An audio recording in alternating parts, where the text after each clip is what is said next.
El término vamping es un término que viene del inglés, de la conjunción de dos palabras, vampire, que es vampiro, el animal que anda de noche, y texting, el envío de mensajes de texto.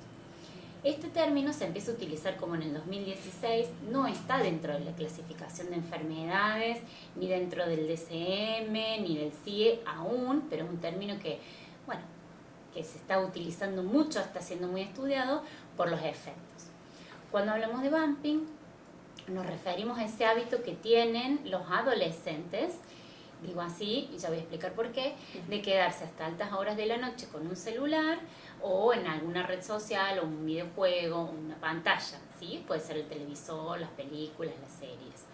Digo adolescentes, se empezó a estudiar en adolescentes, pero en realidad, y post pandemia, a raíz de la pandemia, y el incremento del uso de la tecnología, de la virtualidad, esto es un hábito que se ha extendido a los adultos, a los niños, a los púberes, los prepúberes. Hoy es común ver niños con un celular, son nativos digitales, los utilizan mejor que los adultos, entonces es algo común, cotidiano, normal, digamos.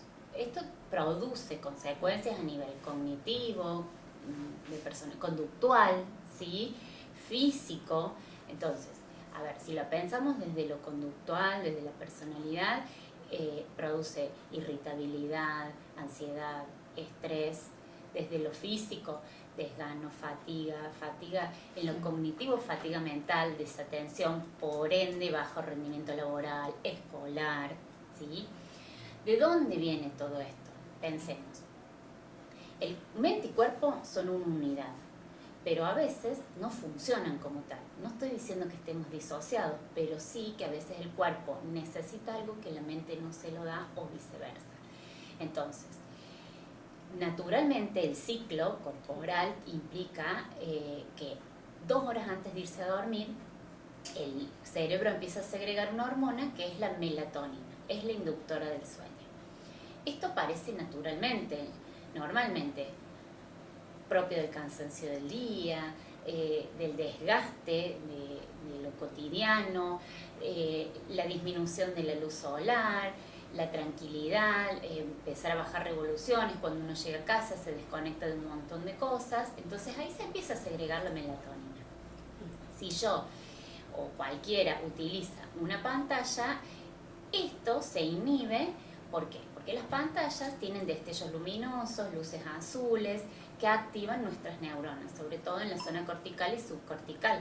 Entonces se produce un efecto contrario. El cerebro se activa, pero el cuerpo está cansado. Entonces ahí disminuimos las horas de sueño. Al disminuir las horas de sueño, lo que se produce al día siguiente son todas estas consecuencias que hablamos. La fatiga mental, la fatiga física. La solución es sencilla de decir y es difícil de llevar a cabo.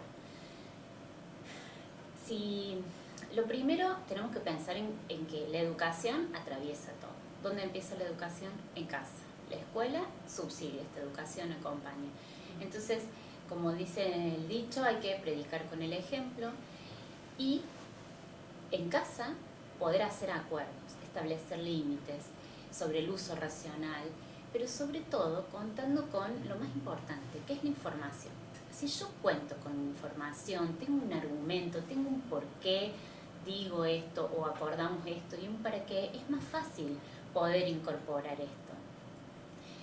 No tenemos que pensar que el límite está ligado a la autoridad o al autoritarismo. No, el límite es saludable, es necesario, regula muchas cosas. Es verdad que a nuestros hijos a veces